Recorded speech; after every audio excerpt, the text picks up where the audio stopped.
Hey guys, a little bit of heads up before this episode. We had some technical difficulties with the audio coming from our guest Josh, and so there are a few times that get a little bit awkward and there's no sound coming through before we realize that we just can't hear him. So anyways, that's just a heads up. Hope you enjoy the show.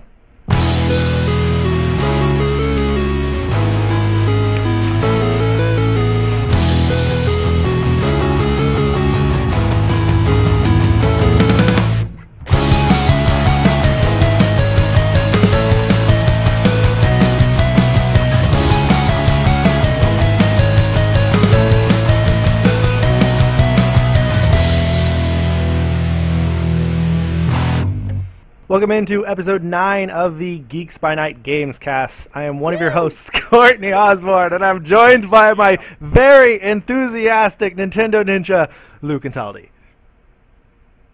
Hi. Oh, way to let us down there at the end. And today we are joined by another special guest, this time Josh from Life of Gaming podcast. Yeah. Hello. Thanks, guys, for having me on. And I know, Courtney, you have to be pumped up because of those Royals. Oh man. To say the least. I was so ecstatic last night. Like, I was jumping up and down, screaming, like, awesome. Like, Monday night, sorry, we're totally off topic here. Monday night, in the 8th inning, whenever they were down by 4, I was like, game over, season over, damn it. Royals are done, this sucks. And then they stormed back and won, and then they won game 5, and I was like crying happiness. It was so good. So good. Dude, it was so awesome watching Johnny baseball throw. I loved him as a Red. I wish he was still with the Reds, but you guys got a great pitcher. Dude, he balled out last night. He's so close to a perfect game. So close. Okay, so as I said, you are from Life of Gaming. So do you want to tell our viewers a little bit about that? Well, sure. It's a podcast that we have weekly. We usually per day, morning, afternoons, whatever. And we just talk about games. Me and my co-host James, we love video games, love chatting about video games. We cover news. This month we're actually on Halloween. So we're covering Resident Evil, Silent Hill, games like that mean a lot to us in the horror field, so that's what's happening this month. And our website is lifeofgaming.net, where you can get all our news articles. And I'm also writing for the PlayStation Enthusiast right now. I'm writing reviews and news articles and some articles. Yeah, so it's going pretty good. You're all over the place, sounds like. Yeah. Get my name out there, I guess, in some fashion. That's right. How long have you been doing this? The Life of Gaming, or everything? Video games. Well, Life related. of Gaming. We're on episode 29 now, and we were bi-weekly, so I don't know the exact date that we started, but we've been doing it for a while now. James, I've known since kindergarten. I would go over to his house all the time because he would always have the newest video game systems, and I'd always want to go over there and play those. But yeah, we're doing that, and then at the PlayStation Enthusiast, Oh, audio just cut out. Okay, it's not just me. No. Josh, your audio just totally cut out there. It did? Yep. Oh, you're back. Am I back on? Yep. You're back. You were explaining how long you've been at PlayStation Enthusiast? Oh, yeah. Yeah, I've been there for about 2 months, and I really like it. It's, been a gold mine to write articles. I love writing reviews, so, yeah, it's been great. What's your favorite reviewed game so far? Bloodborne. Ooh, great game. I love that game. So I showed some favoritism towards it, but yeah, that's on my game of the year list right now. Nice. I just did a little bit of research, found out apparently your guys' first episode went live on February 7th. Damn, look at Courtney doing research that quickly. Yeah. I'm good, Courtney. I've been doing this a while. I try. Oh, man. It's good times, though. Can't complain. Cool. All right. Lou, plug us. First, I'm going to plug my beard. Clearly better than Josh's beard. Don't let him tell you otherwise. Second. Both your beards are better than mine. I'm known as the beard on my podcast, so I don't know about that. So, following that up, You can find this podcast on Twitch at twitch.tv Geeks by Night if you're watching it right now. Thank you. We love you guys. Yeah. But we normally stream every weekend, every week. Damn it, every Thursday. I can't even. Normally I can't do times, but today I can't even do days. No, last week we struggled all podcasts on everything. It's just continuing. All right. So we normally stream every Thursday at 7:30 Eastern, 6:30 Central, and 4:30 Pacific. This week we did a little bit of bump. We want to fit to Josh's schedule, of course. If you miss it, you can always catch us on YouTube. And we have all these links normally. If you're on this podcast, the links are with it somewhere where the links should be. You can also find us in almost every podcasting service. If you use Stitcher, TuneIn Radio, Podbean. Tune in. TuneIn Radio. This is his first time plugging all this, clearly. Everybody can tell. And RSS feed. And, of course, my favorite, iTunes, because I am basic.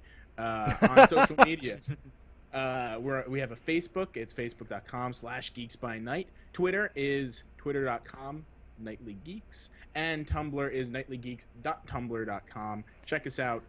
Do we do things on Tumblr? I don't even know if we do. Yeah, now they're auto-posting over there anytime we post a story thing. So, yeah.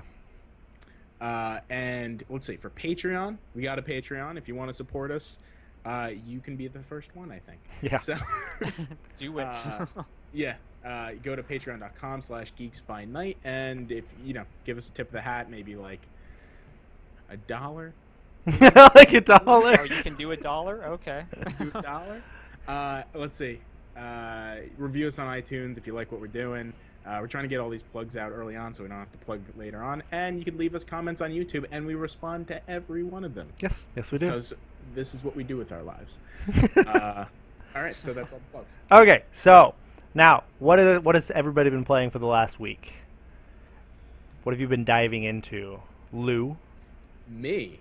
Well, I, by chance, and by chance I mean I paid for it, got a Alienware Alpha. Oh yeah? So I'm slowly ascending into PC Master Race, along with playing PlayStation 4 every day, which is what I do. So I have to learn all these new PC terms like bitrate and hard drive and peasants. You guys are all peasants. I'm not a peasant. Peons. It's peons, my friend. Oh, okay. Good. No, Good. I'll go with peon. I can be a peon. No, but seriously. What are we peeing on? Oh. Sorry. What have you been playing, Lou? It's been a lot of fun. I've been testing stuff out, and I've been doing a lot of Skyrim lately because, I came from PlayStation 3. I really couldn't play Skyrim after the first 40 hours on that, slowed down to 1 or 2, and I've installed literally every mod. Like, I have Tank Engine, Thomas the Tank Engine flying in as a dragon, and everything's all Halloween pimped out. Besides that, did a little Darkest Dungeon. I'm really happy to see that's coming to PlayStation 4. Oh, man, I can't wait to play that. I'm slowly making a horror game lineup. Oh, and I bought this piece of shit. Chibi Robo. Yeah, I'm returning it. Oh, damn. No, I've nothing but bad. I'm angry because I love Chibi Robo, and they've ruined the franchise. And they said that, if this doesn't do well, it's gonna be the last one. So they ruined it and then threatened people to buy it. So I'm returning it. Oh. So how are you guys doing? Good move. What are you playing, Josh? Well, I've been in between Metal Gear Solid 5, which could last forever until... Oh, your audio cut out again. Oh, it did? Yep, it's cutting in and out. You're good, though. Go on. Good now? Yep. Okay, well, I've been playing Soma. Have you guys heard of that? Yep. Oh I bought it, and I started it, got the first scene in where it really started getting scary and creepy, and I was like, I'm going to save this for another day. So that's as far as I am. Good idea, because, most horror games, have the zombies, the gore, but this one just sets you in an environment that you don't know anything about. Mm-hmm. And in that regard, that freaks me out more than anything, just psychologically. And it does a great job of that, scratching that BioShock itch. Yeah. I love. It's exactly what I was It thinking. doesn't play like BioShock, but yeah, the environment's awesome. I'm totally digging that right now. And I was going to start Until Dawn recently, but Good. I went in. yeah, I went in to play it, and of course, there's a like 7 gig download that happened last night. Yeah. And I was like, okay, well, I guess I'll put that off until. All right. Okay. Yeah, I was like, a second. Yeah, but right. We got the general idea. Yeah, that they had a monster update. I can't even imagine what they need 10 gigabytes for. Yeah, I have no idea. No. I know there was a disappointing. There was a no advance like glitch in like chapter 9 or something like that, where you can get something screwed up where you can't actually finish the game. And so I know the patch fixed that, but other than that, I didn't see what the patch notes said. Mm-hmm. Okay. Yeah. Yeah.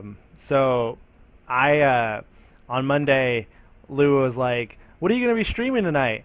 And I was like, "Well, I'm gonna stream The Witcher 3 and prepare for the expansion pack when it launches tomorrow."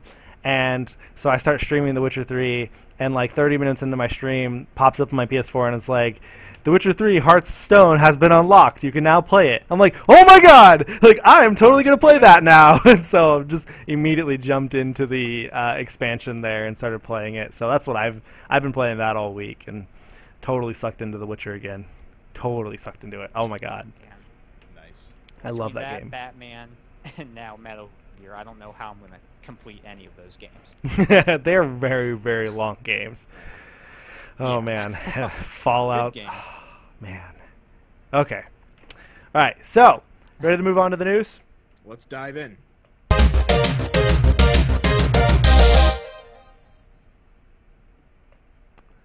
Okay. So, story number 1, Lou. All right. This news comes from Kotaku. They say, there's never been a good video game based on Friday the 13th, but the folks at Gun Media are hoping you'll give them another shot. Friday the 13th, the game, just went live on Kickstarter, proposing a 1-on-7 multiplayer game where one person gets to prowl around as Jason, and everyone else plays the poor camp counselors. It's possible to attack Jason, apparently, but not recommended. Remember, it doesn't go well for people in the movies. Former games journalist Adam Sessler, and horror fan, has been teasing a dream project on Twitter, which just so happened to be this game. If the setup of Friday the 13th, the game sounds familiar, that's because it started as a Friday the 13th inspired game called Slasher Volume 1. When the game was unveiled, the developers were reportedly contacted by Friday the 13th producer Sean Cunningham, who proposed joining forces. There's not much to show the game itself. Right now, if you go look at the Kickstarter, the video is really just a bunch of still screens and environment things. And on the Kickstarter, they talk about why they decided to go Kickstarter, mostly because there are some R-rated things that are in scary movies, and thus in a scary movie game. If you want some sort of nudity, a lot of blood, brutal scares, that's going to require not being looked over by a publisher, basically. Yep. So currently they're looking for $700,000, which is a lot on Kickstarter. And at the time of the writing, it was at $10,000. At the moment, it's at $356,000, so it's already reached a 50% goal in a few days. Not bad. Fantastic. I'm wondering how good the graphics are going to be on this game, because $700,000 does not sound like a whole lot of money to make a good game like this. When I was looking at the environments, it actually very much had like an Until Dawn vibe to it. Yeah, if you told me it was like straight out of Until Dawn's DLC, which isn't coming, unfortunately, or it may be coming. Who They're knows? talking. But if it was straight out of Until Dawn, I wouldn't have been surprised in the least bit. So hopefully the character models look great. The fact that it sounds like multiplayer only, even though they're thinking of going into single player, the fact that it's multiplayer only might mean the graphics are great, and they only need to make multiplayer maps, so it's not too intensive. It's not like the whole world. Yep. Yeah, I'm interested to see how it plays. Me too. Because it seems like you can't take down Freddy. I mean, do you just try to stay Jason. alive for a certain amount of time? Jason in this case, not Freddy. Jason. What is Freddy? Freddy. He's Nightmare on Elm Street. Yeah. Oh, okay. Also, there's never been a good Nightmare on Elm Street game. Yeah, true. Yeah, that's true. Yeah, I'm curious how this plays out. How is it multiplayer exactly? 7-on-1 when you're not even supposed to kill them. Is it like survive for 10 minutes? Is that it? Maybe Like, it's I was thinking. maybe you win if you survive the longest, and technically, Jason always wins, but you want to see who can last. yeah. Maybe But you can set traps like Home Alone. yeah, I mean, there's always been a way to at least like somewhat deal with him. Yeah. I think in the movie, I haven't watched all the movies because at some point they turned to crap. But in the original ones, there was always a way for someone to at least put him to sleep until the next movie. That's true, like freeze him and stuff like that. Exactly. Did you Throw him guys into space. Yeah, did you watch like Jason X and oh man, I remember Jason X, the space one. I think that was the space one. Yeah. I think that was. I used to love those movies so much. So it would be cool if this ends up looking nice and the gameplay is fun. Like, cause the part that worries me is the 7v1 thing, cause they've tried that with Evolve. That didn't really work. It's just anytime it seems that you do 4v1 or anything like versus one, it doesn't really pick up. But then again, if they're not asking for a whole lot of money, maybe it doesn't have to make a whole lot for it to be a successful game. And so, how do we judge that until we actually see the final product? And this may end up getting picked up and get more funding eventually or something. Who knows? Right. They're also looking supposedly for, along with adding solo campaign, they might be dipping into VR support. Ooh. So if you get to just play as Jason in a VR environment, that's gonna be awesome. Yeah. I would rather do that than the multiplayer game.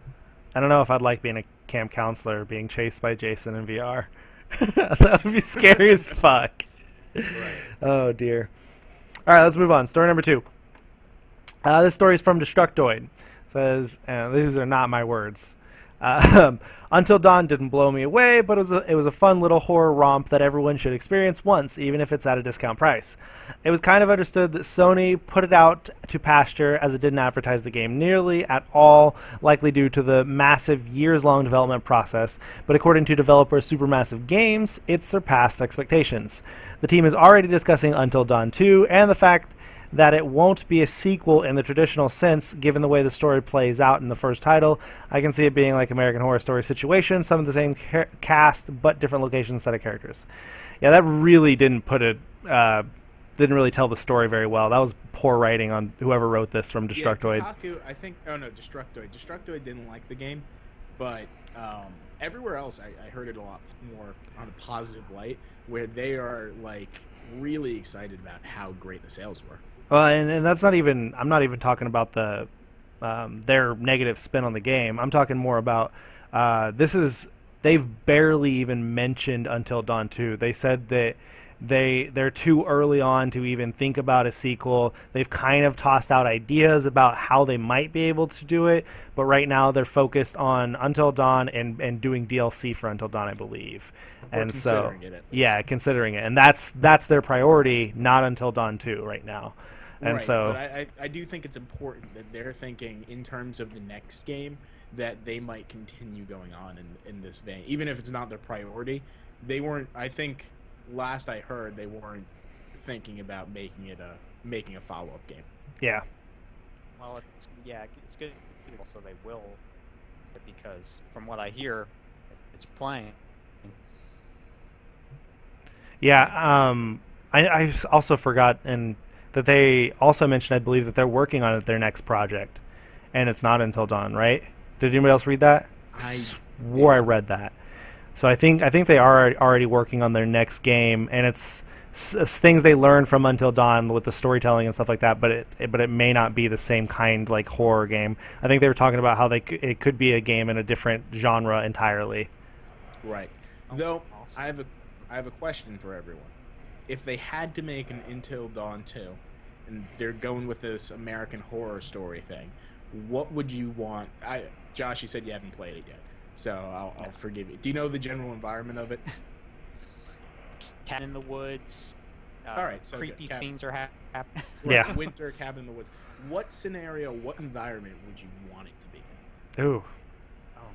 That's a good question. I already would have my say answer, so I can go off if you guys want to think. take it into the extreme of Silent Hill, where things just get really messed up and the environment switches, and I think that would be totally psychological and terrifying at the same time. Yeah, that's actually a good one. I mean, the only thing I could think of would be cabin in the woods. Maybe not on a mountain Yeah, this that too. time. I mean, just some sort of out in secluded bumfuck Egypt, Louisiana or something. I don't know. Right. Just like in Texas, you know. Hills have eyes. Yeah, exactly. Texas, where Oh, it's just man, like that movie. nothing anywhere, and you just end up in this ghost town or something like that. Right. Yeah, that would be great, especially if it's like a road trip kind of thing. I was thinking just have one in a suburb. Maybe, you know, Nightmare on Elm Street kind of style, or Halloween, but like, you know, traditional cul-de-sac environment, and Yeah. the kids go off to school and all of that. I think that'd be insane. I would love that. Wakes up and it was a dream. Yeah. Dream. All right, so let's move on to the next one. Okay.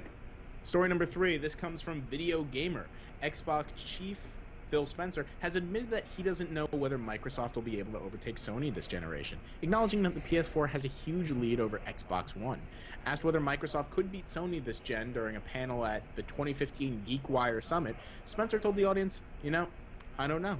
You know, the length of the generation, they, as in Sony, have a huge lead and they have a good product. I love the content, the games lineup that we have."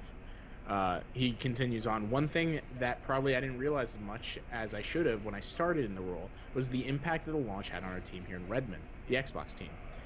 Because it's easy to read the blogs and the sites and my Twitter feed and see what the customers think of our brand and our product, but the team in Redmond took as much of a hit as the external community did around the launch. As I sit back and I think about an organization of thousands of people, you're down in the organization in some... Wait 1 second. You're down in the organization in some words and some actions from the executives kind of just trash all the work that you've done over the last 3 years. Many weekends and nights, and you start to question, why am I doing this? Why am I working so hard with a few crass comments can actually position our product more directly than any work this team is doing? Regaining confidence among the team was job number 1 when Spencer took over the role as head of Xbox last April.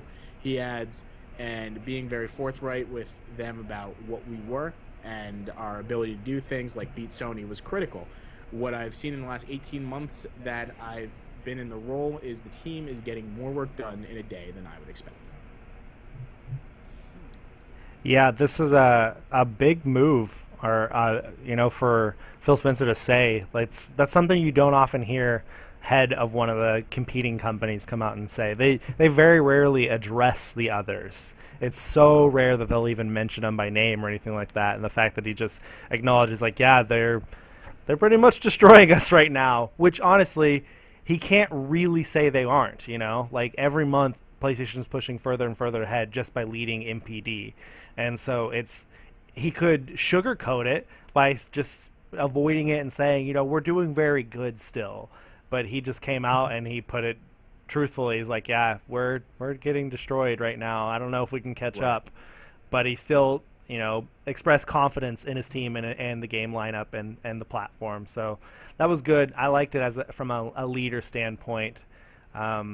He seems more and more like a realistic, likable guy, and I think that's very good for the Xbox brand. Right. On the other hand, though, I think that it's weird to not have as much confidence in it. I mean, it sounds like he believes in the team, and he's I don't know. PlayStation managed to turn it around with a major,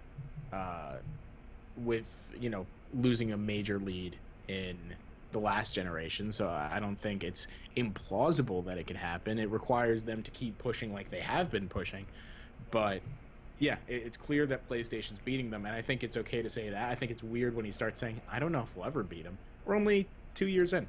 See, it might be a 10-year generation. But that's one of the things I just thought of and wanted to bring up. What if this is some sort of a hint at a shorter console generation? What if they think it's already halfway over? It's going to be a 4 or 5 year console generation, and we move on to the next one. And at this point, he's like, we are so far behind. There's no way to catch up in 2 years when we're launching the next Xbox. You know, something like that. You know, he's not saying it out loud, but before, already in development. yeah, before these, your audio is completely cut out there. We saw your mouth moving, but you didn't say anything.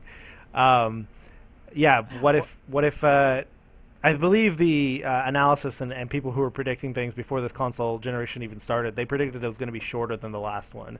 And so hopefully that means 4 or 5 years. I think that would be cool, because the way technology is moving, why not put out a bigger, better product and use the things you learned from this one and correct it next time. Yeah, I mean, he came in on his white steed of justice and totally righted the. I think it's good that they're continuing to do the right thing, but this holiday season, I think he's come under the assumption, hey, we're not going to catch up. But if they could still take. Middle of that cut out again. But I think we know where you're going. If maybe not. Well, yeah, I was saying if they took 2 of 3 months for this holiday season, it'd still show that with the exclusives, that they would be fine. That they could catch up, possibly. So. Right. Yeah. So I think that it's a little pessimistic, but it's a good move saying it. I mean, it definitely positions him in a good light. Yeah. Definitely. Okay, so next story. Lou, did you write this? Did I write what? Oh, no. Okay. It's from My Nintendo News, but I did not write it. Okay. So, from My Nintendo News, it says, the first working Wii U emulator is real, and its first version has just been released to the public. In case you're wondering, no, this emulator does not properly run yet AAA games. And in our opinion, it will take a while. It does boot up AAA games like Zelda Wind Waker HD to the menu, however. Still, this is the first major step in emulating Nintendo's console. For obvious reasons, we won't share any links. However, you can easily find the emulator, blah, blah, blah. It's called Cemu? C-E-M-U? I think that's... Shamu. Shamu. According to its release notes, the first version of it can run encrypted Wii U images, WUD, and RPX and RPL files. It requires Windows x64 only and OpenGL 3.3. There are no optimizations applied yet, meaning that there will be long load times and slow frame rates. So pretty much, it is absolutely nothing yet, but it's going to be eventually. I wouldn't say it's nothing yet, because some what is Nintendo produced and developed games are working, like what's the retro one? NES Remix is working, and New Super Mario Bros. U, the one that first came out with the console, is running on it. So it's a lot of major games that are new, I think, that aren't running, like Super Mario 3D World, but yeah, it's already playing Wii U games. I think that's crazy, because they haven't cracked the 3DS yet fully. Yeah. I don't know about you guys and your history with emulators, but growing up, this was one of the ways I played Nintendo games. We had a Super Nintendo and an original Nintendo NES, but my sister took them with her when she moved out when she turned 18, and so like when I was 10 through my teenage years, I didn't have a Nintendo console anymore, and I just had my PlayStation and my PlayStation 2, and so like here I'm admitting, had like all the different Nintendo emulators, and I played all the cool games, Harvest Moon, Mario, Donkey Kong. I played all of those games that I wanted so bad but couldn't afford because I was just a little kid. And so like I got a lot of experience playing Nintendo games growing up on emulators. So this is kind of cool news for me. It's interesting to see that they've, like you said, they're getting the Wii U before the 3DS. Right. I remember having Nesticle. Did you guys hear that? Nesticle? No, I didn't have that one. Yeah, that was one of the emulators. Josh, what's your age? What's your age? My age? Yeah. What's my age again? I was gonna say that. Okay. All right. We had a question in the chat, I think, so I just wanted to address that. Oh, okay. But Thanks, yeah, chat. Sorry, I don't know. I'm going to turn off my camera, so maybe this will speed up. Is that all right? Okay. Yeah. Sure. Yep. You can't look upon my beautiful face anymore, so. But I think this is good and bad. The bad news is Nintendo's might lose money on this. I think it'll be difficult. Like who really wants to play a Wii U game via emulator? Yeah. Unless you can use a game. I don't see the point because I feel like the gamepad's such an essential function to it. But on the good news, hopefully it does kill the Wii U. Kill the Wii U. Just, Well, yeah, like hopefully it's they just officially stop. dead. Like, Because they keep saying that they're going to continue supporting it, which last week I said meant that they're not going to support it. But yeah, hopefully it dies and they will just start working on NX games / mobile games / making better 3DS games than this piece of shit. this is it's actually being developed by Nintendo, like because they're trying to kill it off on purpose. They're just putting this out there so they can move on. Right. All right, so let's continue saying that we're moving on. Let's move on. Story number 5 comes via the Gaming Bolt.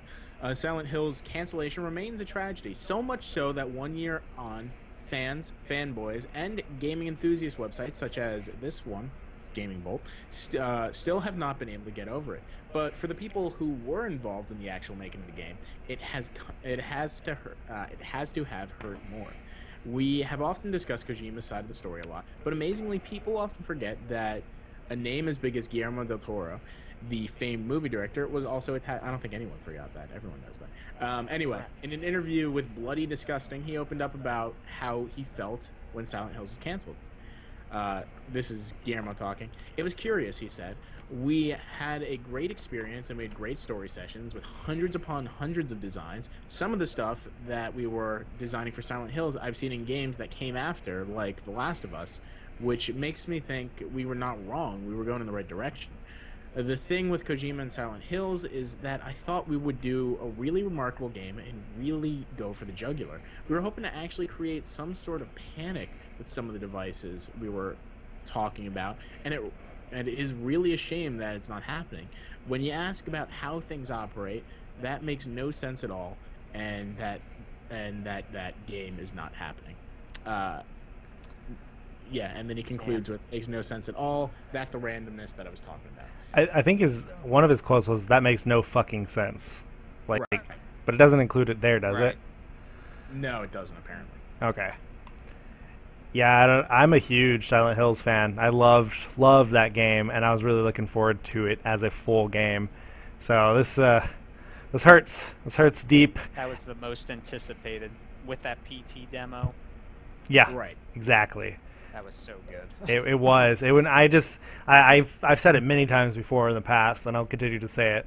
PT was my first next gen experience. It was that nobody knew how to beat the game for 2 weeks, and everyone was on online posting on boards like, I figured this out, but how do they connect? How does this make sense? What are we supposed to do? And like, it was so much fun being a part of that community, trying to beat that game and experiencing it at the same time as everyone else. That was so cool. So you cracked the code then? I didn't crack the code. I ended up not beating it till way later. Ever find that? Dude, I have no idea. The first night I played it for like 5 or 6 hours, and never advanced. We're trying to figure out the entire time, just going in circles in the freaking hallway, not knowing anything and dying over and over. Are you talking about which hallway are we talking? The red one? No, just the first hallway. Like, we would randomly go through the door, and then it would be red. Randomly go through the door, it would be green. Randomly go through the door, it would be normal. And just like, we just never were able to figure out what the connection was, how to advance, how to trigger any of the laughs or anything. We didn't even know the laughs existed that night. Like, right. It was it was horrible. Never did anything. Right. Yeah. Eventually you had beat to it. Put on the headset. That's crazy. Yeah. Figure that out. Yeah, and then say the name or whatever. I don't even remember what the name was. Rachel, maybe? No, it was a guy's name. No, I definitely saying the girl's name. I believe. I was just gonna say it's just depressing to me that Silent Hills is no more. Yeah. I mean, I could not wait for that. Yeah, and it sounds like they've been working on it for a while. So, I completely believe Guillermo del Toro when he says that, and he says it doesn't make sense. It's like, if you already have these assets and ideas and you've been developing this for a while, why are you just going to give up on it? Especially when it had so much publicity, so much hype. Right. And Konami's like, whatever. That is stupid. Doesn't make any sense. I've never seen a horror game get that much attention and that much. Like, that was something that they could have sold millions a copy for. And that, I can't think of any other horror game that would do that besides, what, like Five Nights at Freddy's, which is, you know, just popular because it's popular. Yeah. Yeah. Weirdly popular. I'm looking through the guide on how to beat PT and just stumbled across a picture of Lisa. It was like, oh, God. I forgot how creepy she is. She's so creepy. Anyways. Right. I was going to try to find the name you're supposed to say, and I can't find it. Right. But, all right. Let's move on. Story number 6 is from Game Ranks. Ranks? Is it Ranks? Ranks, I think. Ranks? Like, as in, like, KS. Yeah. Spelled with an X. Weird. All right. The developers at Campo Santo have just announced that their upcoming mystery game Firewatch will be out for the PlayStation 3, the PC, Mac, Linux, and PlayStation 4 on February 9th, 2016. The studio previously promised a release date soon and have since made good on it. Firewatch is a first-person adventure game that puts you in the shoes of a park ranger who encounters strange happenings out in the Wyoming wilderness. His only form of human contact comes by way of Delilah, his supervisor, over the walkie-talkie. Okay, go on. You guys, for February is stacked with games. Yeah. This is, now we got Firewatch, we have Battleborn. Forgot about that one. That's another one. What the fuck's it called? I'm sorry, I am spacing. I'm completely blank on the game. The one with the girl who runs and jumps. Mirror's Edge. Mirror's Edge, I yeah. forgot about that. Mirror's Edge is coming out. God, I've just announced Digimon. The Digimon game's coming out PS4 and Vita. There's more big ones. Deus Ex coming out same day. We talked about another release date last week in February, so there's another game I can't think of. It's stacked. It is absolutely stacked. It's going to be a wild month. Right. So yeah, that's good news. Yeah, I think that's one of the most promising games. I love Campo Santo too, and I'm biased because I listen to their podcast every week. Oh, do you? Well, the head designers on it, who also worked with Telltale, The Walking Dead. Okay. And but they're phenomenal. They really understand game design. It's kind of what their podcast is about. So, yeah, I think that's going to be phenomenal. Everything looks great. They know game design. They know story. I'm still waiting to see, but everything looks awesome, and I can't wait to have that game. Yeah, me too. It's a big mystery too. Like there has to be some twist at the end. Yeah. Know about it. Yep. All right, let's move on. That was a short one. Right. So this, we're speaking about PT. This kind of follows it up.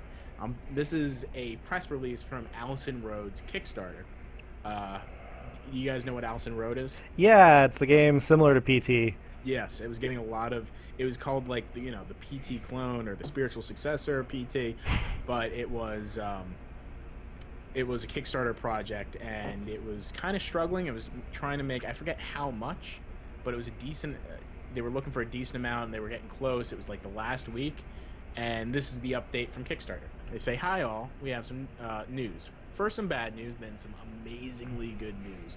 We've decided to withdraw the Kickstarter campaign to allow us to commit 100% to an opportunity that will give us the chance, as a team, to create the best game possible. As a newly founded studio, we've been completely overwhelmed by your encouragement and huge interest in Allison Road, and we'd love to thank each and every one of you for all the amazing support you have given us during the Kickstarter campaign and beyond. Really incredibly appreciated." And now the good news, in fact, the amazing news. We're delighted to announce that we will be joining Team 17's highly successful game label. If you don't know who Team 17 are, they are most known for their Worms franchise. However, they run a fully independent game label. For us, it's an incredible opportunity to be part of a label that looks after not only such a massive game franchise, but also supports developers like Playtonic, Moldy Tooth, I don't know that one, and many others. Working with Team 17 will give us the chance to make our game unhindered creatively, but at the same time will give us the resources, support, and experience that only a 25-year-old studio can give. For all of you have pledged already for in-game rewards, we absolutely promise you that we will look at ways outside of Kickstarter that will allow us to be involved in the game, allow you to be involved in the game at a later date. We're going very quiet for a while as we focus on making Allison Road the best horror experience it can be, but do please follow us, and they give their Twitter accounts. Thank you. It's great news. Yeah, you have me at PT. Yeah. If this is going to play anything like that, I'm in. Exactly. Right. Have you seen the video for it? You got to look at the video for it. Oh yeah, I'll I've seen. have to check that out. I haven't I'll send it to even you heard of this after, game. Josh. You haven't even heard about it yet? No. Oh man, yeah. I've just seen something. This has been a big deal since early in the year, like March or April when it was first revealed. I've been so excited about this ever since it was revealed. Riding a wave of really great press. Yeah. You know, everyone who's played it has said good thing. What there is to play, and the demos look fantastic. And it looks like it was just ripped straight out of Guillermo del Toro's playbook. Yep. So, That's awesome. yeah, you definitely need to take a look at it. But I'm glad they got a producer. That's really good news because, you know, I love Kickstarter games. I love them when they're 8-bit games and 16-bit games, but I honestly kind of doubt how great, you know, really detailed 3D-based model games are when they come from Kickstarter. See, and I kind of agree with you, but at the same time, this has me worried that if they are signing on with somebody, you know, they're going to more or less tied into the next story we're going to get to, they're going to have people over them who say yes and no to things that they want to do.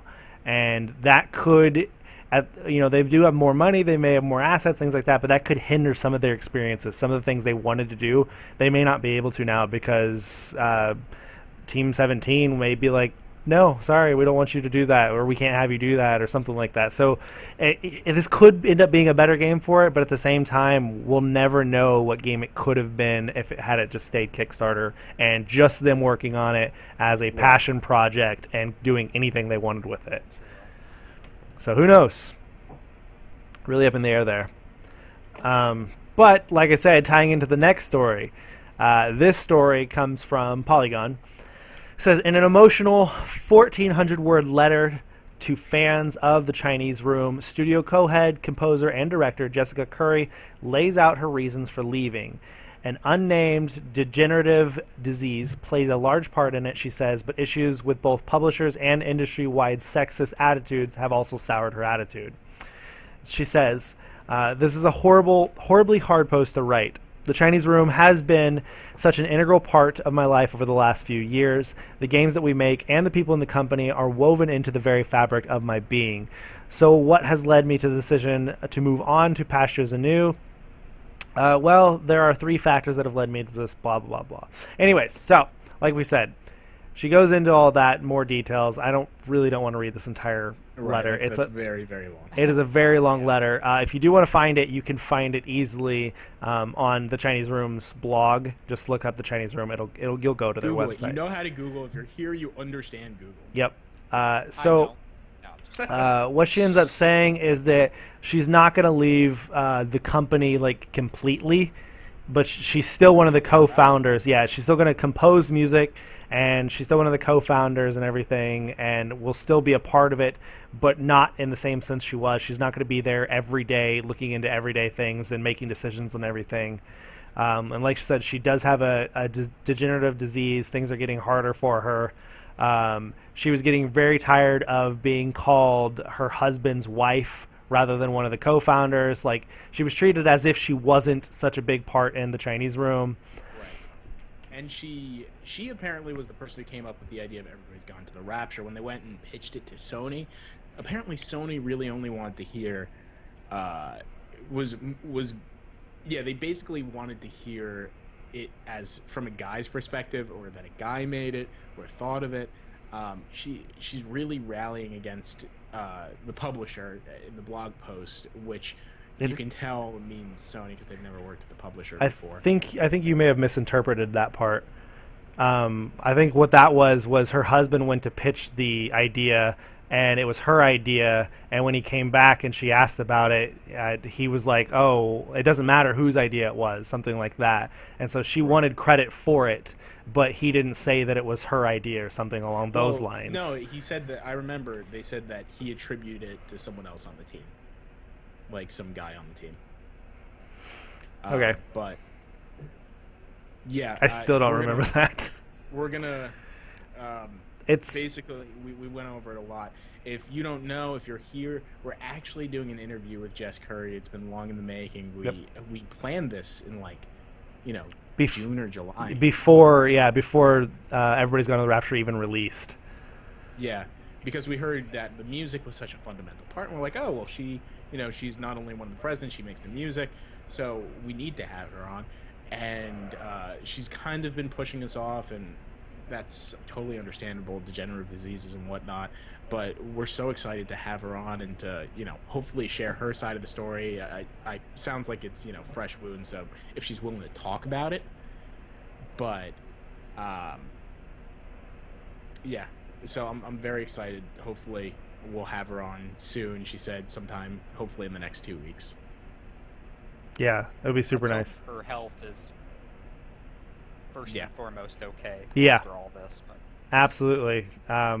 We are totally with Jess Curry all the way. Support her in every way. So this is it's a bold move, and it's a big move for her. And I just hope that she's happy, that like this decision is going to make her happy, because it sounds like how things had gone the past few years had just made her sad and mad every single day. And it's like, who wants to work like that? Who wants to live like that?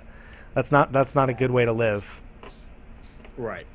That, and she said in the blog she's working on other projects. She's working with the poet laureate, I think, of I assume Britain, and doing some projects. So she's got other stuff to do. She's going to be within and without the Chinese room, so that's good. But yeah, you want to move on to the next one? Yep, let's move on. All right, this is story number 9. Comes from DualShockers. We love DualShockers here. Niantic Inc. I think that's how you say it. Niantic something. Niantic Inc., the maker behind Pokemon Go, has raised its Series A financing round from the Pokemon Company Group, Google, and Nintendo. The companies will be investing an initial amount of $20 million and additional $10 million conditioned upon achieving certain milestones. Series A financing is a company's first significant round of venture capital financing. This is when company ownership is offered to external investors for the first time. Pokemon Go will be available on both the App Store and Google Play in 2016. Interesting news. Not a whole lot to comment on. It's good that they're getting funding. The concept's intriguing, to say the least. Yeah. I don't know. Are you guys excited for Pokemon Go at all? No, not really. Yeah, I'm not sure. I really want a new Pokemon game, and a new kind of style of Pokemon game, because it's wearing on me, the handheld one. I'd love to see the formula brought somewhere else. I don't know if this is the game for me yet, though. I still am holding out for a console. It's hard to even call it a game right now, Right. And also, I keep looking at this. Sorry, I keep cutting you off, Josh. You go. No, you're okay. No, I was just going to say, I just wish that they would make another RPG in the vein of the Game Boy games, but large environment, pretty graphics on the NX or something. Yeah. That'd make a great launch game. Yeah. Sell systems. Right. Yeah, I'm jaded because I did that April Fool's Day Google Maps thing, and whenever I hear Pokemon Go, that's instantly what I think of, and that wasn't fun, but that's clearly not what this is. No, it's not. So yeah, it's just something that I have to wait and see, and it might, I generally like things more if I expect very little of them, except for Ziplash, which was a piece of shit, even though I had low expectations.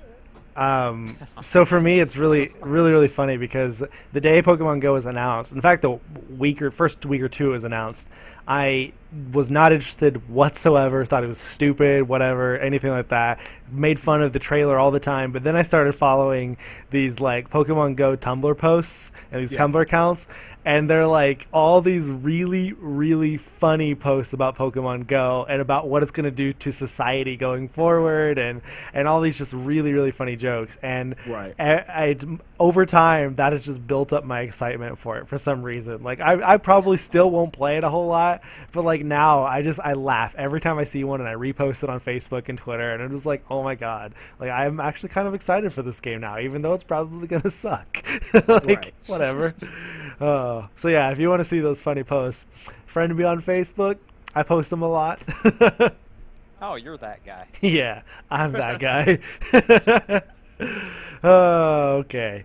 The final news story of the week comes from DualShockers, and it says, Techland announced today the release window for Dying Light the following, the title's first expansion since its release. The following will be coming out in the first quarter of 2016 and is priced at $14.99. Season Pass holders, however, will get the expansion for free as part of their set.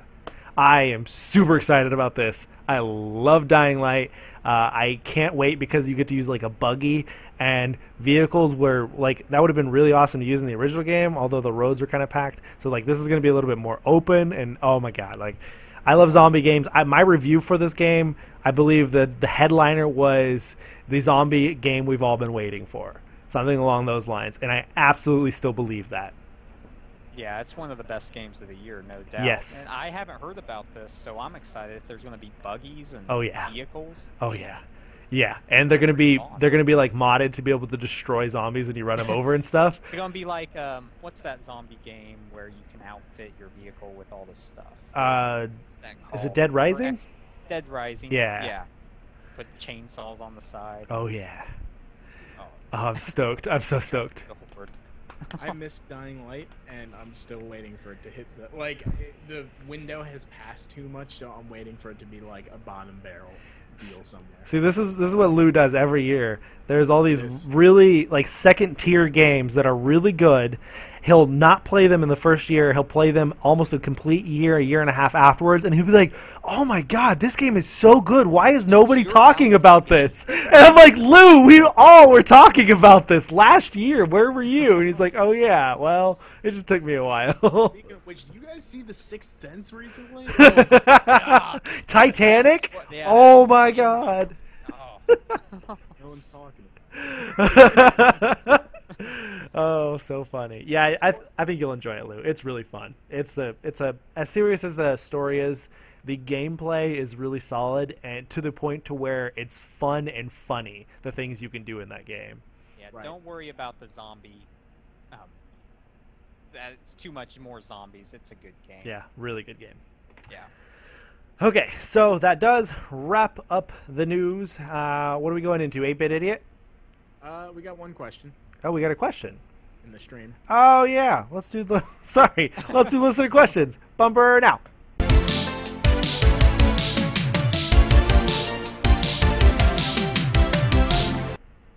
Sorry, I'm so unprepared. We normally have questions up there already, and that's when I see it and go ahead and go into the bumper. So anyways, question number 1, Lou, how would you read it off for us? All right, first off, if you have any questions, if you're watching the stream, throw them in. Because right now we got one question. Question number 1 comes from M Gamer Girl. The Pancake Chef says, "Who got the booty?" Who does got the booty? I don't know. I'm still after that One Piece.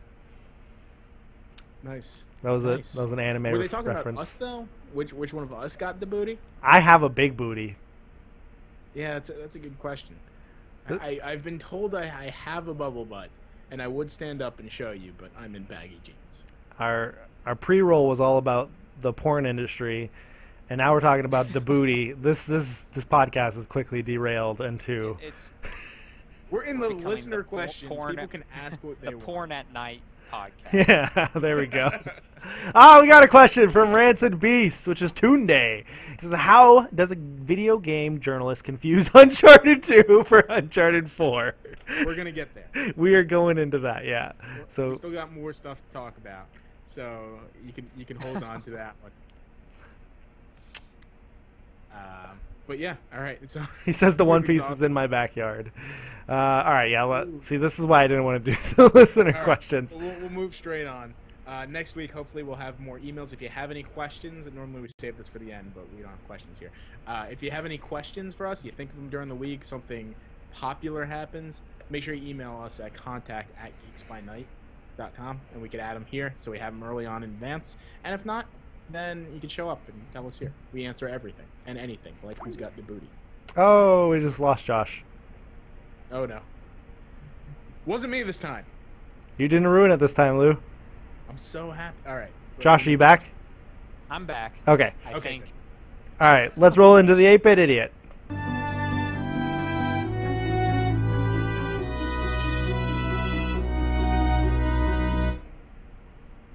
All right, Lou, who's the first 8-Bit Idiot?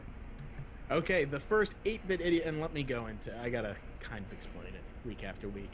The short explanation, 8-Bit Idiot, we love the gaming industry. We love everyone in the gaming industry. Everyone has their good days, but sometimes people have their bad days.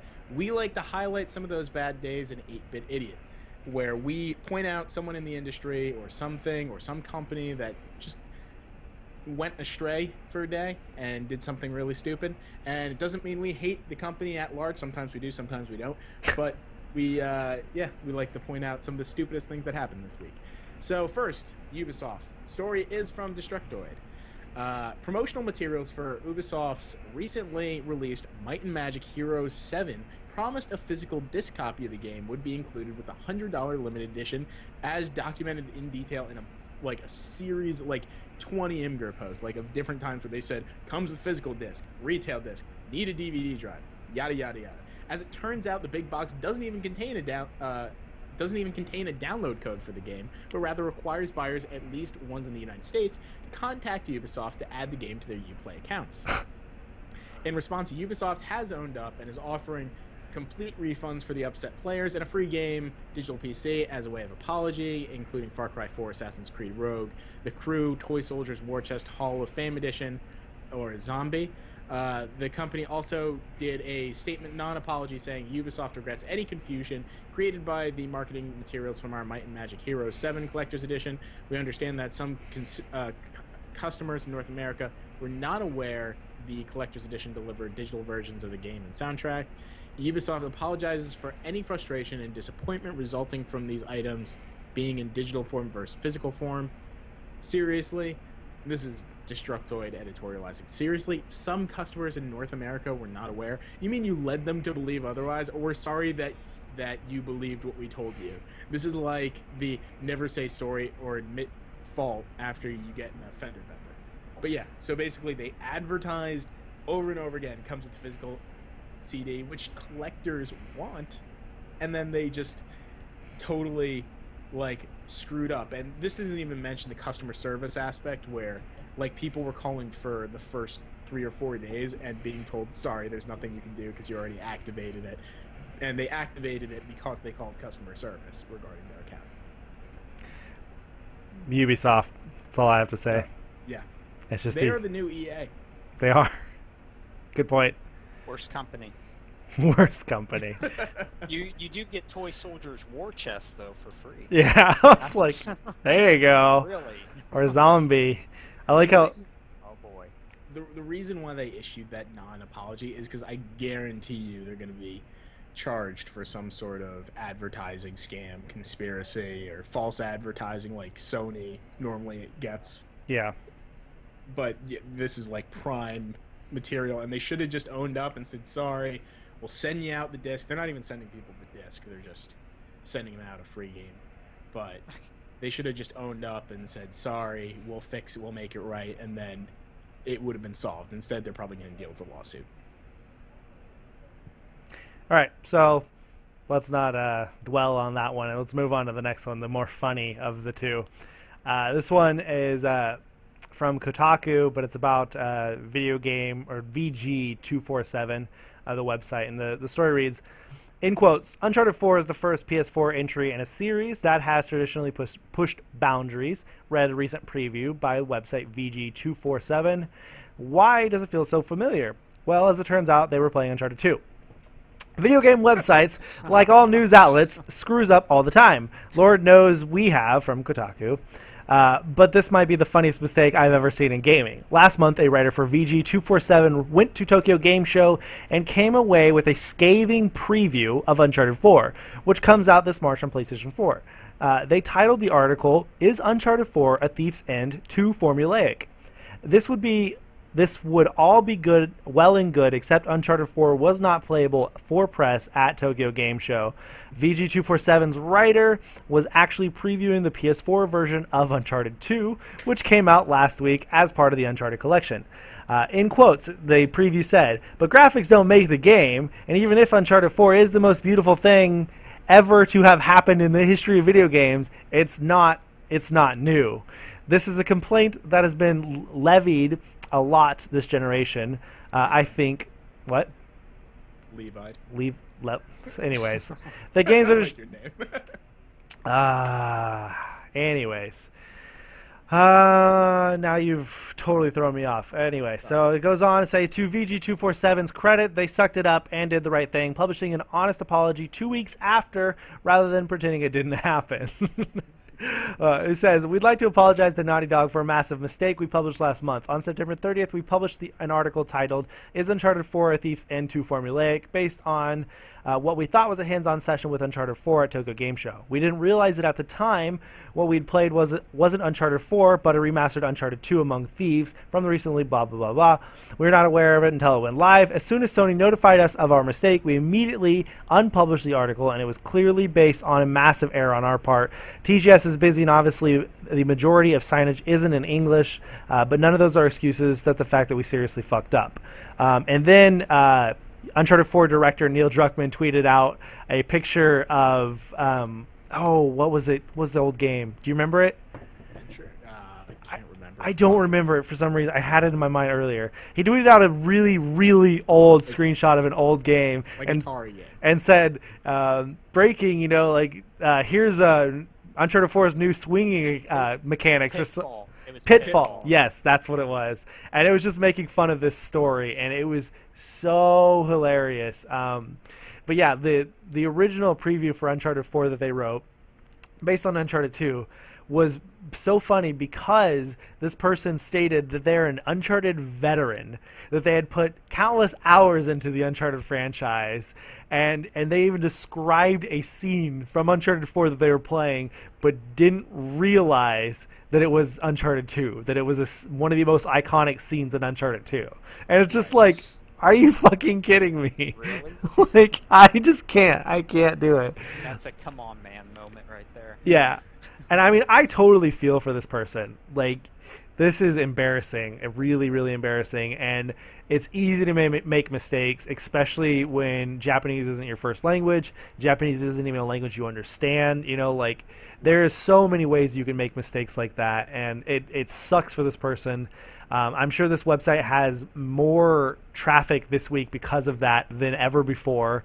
It's like this person's name wasn't even released in the apology. It was actually the editor who released the apology, apologizing for the writer, and it just sucks. It sucks for that person, but it's so funny, so funny. So kudos to you. That's the 8-bit idiots of this week.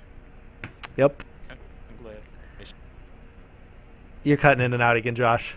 Oh, I was just saying congratulations. Oh, congratulations! You're an 8-bit idiot.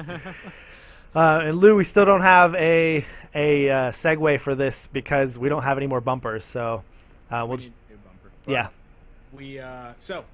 We have this one. It is called Tip of the Hat. We started last week. It was Stephen Colbert last week, and it's based off the Stephen Colbert thing, where instead of 8-bit idiot, where we highlight someone's failure in the industry, we try to highlight someone who did something amazing or great or some inspiring. This week we have Patrick Klepek, and to summarize the story, we have an article by Patrick Klepek. So He's one of the senior. I think he is the senior editor, like the main top editor of Kotaku. And I have my issues with Kotaku at times because they're run by Gawker. But this is the article. He says, "I'm afraid a Super Mario Maker stage is about to crush my soul.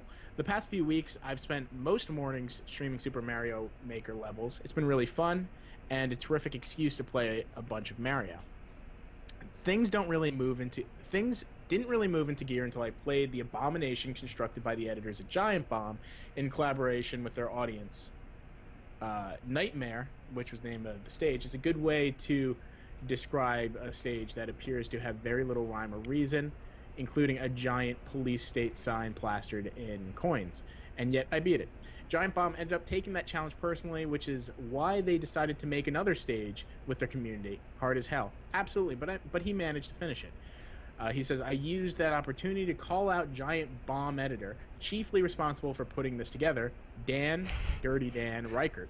A KU alum. Sorry. A man always willing to take the bait, Reichert issued his own challenge. He'd build one final level and put every horrible idea he's ever had into it. If I could beat the stage in 72 hours, he'd donate $100 to a charity of my choosing. Dan's latest creation, The Reichening, and we have the code here. We'll see if we throw it in the description and in the chat right now. It's pure evil. I accepted the challenge naturally and decided we should up the ante. So we set up a charity page on GoFundMe, hoping to raise $500 for some good causes. For me, the American Heart Association. For him, the Brain and Behavior Research Foundation. We've pulled in nearly $5,000, and I suspect we'll sail past that before it's all done. A dumb thing will result in something great. So this has happened 72 hours, already out of the way, and he beat it, I think, in 42 hours. So this tip of the hat's really to Dan Reichert and Patrick Klepek. They managed to actually go past their $5,000 goal and raise $12,000, which is all being donated to, I believe, the American Heart Association, because Klepek managed to beat that level. The only reason we're giving the tip of the hat to Klepek is because he won. But yeah, that's great news. That's a great way awesome. to be. Yeah. It was a lot of publicity. Those are two of the biggest gaming journalist sites and podcasts, and yeah, I think that's really awesome. Yeah, Dan's a really, really cool dude. Like I said, gave him a little KU shout out because he's a graduate of my alma mater. Yes. Oh, so you should have connections. We could get them on. Yeah, totally. Totally. Yeah, I tried Super Mario Maker, and I still have it. I'm going to ship it back to Gamefly soon because I just don't have time to put into it. And I tried a few hard levels, and I just kept dying over and over and over at like the beginning of them. And I'm I don't like Dark Souls. I don't like those kind of games. I don't like dying so many times. Dark Souls of platform. Yeah, and so like I was like, I can't do this, guys. Like I'm done with this for now. You were a big fan of the levels where you just didn't have to move. Yeah, don't touch a button and complete the level. I love those. I would watch them and I would be like, man, these guys must have put a lot of time and thought into this. That is so cool. But yeah, so this is really cool though. I love that they're doing it for charity, or they did it for charity. That's awesome. Right. So yeah, that is everything this week. Yeah, so that does wrap up episode 9 of the Geeks by Night Gamescast. We go live every Thursday night around 6:30 Central Standard Time, 7:30 Eastern. This week was a little bit late because we had a guest on who wanted us to delay a little bit, which is totally cool whenever a guest needs a little bit of time. If you want to join us on a future episode, if you are in the games industry anywhere, if you make YouTube videos, if you stream, if you write for a website, or if you own a website or anything like that, podcast, and you want to be on this podcast with us, you can email us at contact@geeksbynight.com. Title it podcast host or something like that. Make that the subject. We'll look into getting you on a future episode. We're looking to have a new guest on every week, and eventually after, we'll start rotating in old guests and start having returning guests on. It's really exciting time for our podcast. We're going through changes. Gonna see how it goes. Our Twitter profile is blowing up. Hopefully we can get the Facebook and the Twitch to do the same. But if you looking here, it looks like everyone here basically is someone who subscribes, so thank you. But if you are listening via YouTube or via the podcast, then you should really try and tune in. We have a lot of fun here. We talk with everyone. You can't see it on the chat, but we talk to everyone on the stream the entire time. So yeah, come join the party. Yep. After we get done streaming the podcast, we do upload it to all the iTunes or all the podcast services, including iTunes, and then we also upload it to YouTube, where you can watch the video there. And then our Twitter is @NightlyGeeks, and we're on Facebook at facebook.com/geeksbynight. And then we are all on Twitter as well. I am at Osborne_2009. Lou is. For this month only, I'm at Boo Contaldi. I really, really want to have a thematic name for me too, and I can't think of one. I'll think of one. Okay. No, wait, you can't. It's just Osborne and 2000. I'll try to think of it. Yeah. All right, and Josh, where can they find you on Twitter? @_the_Brant. I'm on Twitter. You can find us at Life of Gaming Pod, also on Twitter. So, yep. Yeah, everybody, if you were still listening to this, definitely go check out their podcast, Life of Gaming. I was a guest on it a few weeks ago. Really good podcast. It was really fun. And they're a lot like us. Go through a lot of the gaming news and just chat about games and what they've been playing. So it's really cool. Thanks a lot, guys, for having me on. And sorry I was cutting in and out. I know that's like my life where I'm cutting in and out. Well, thanks for being on. Yeah, thank you. All right, we'll talk to everybody again next week. All right, bye. See ya.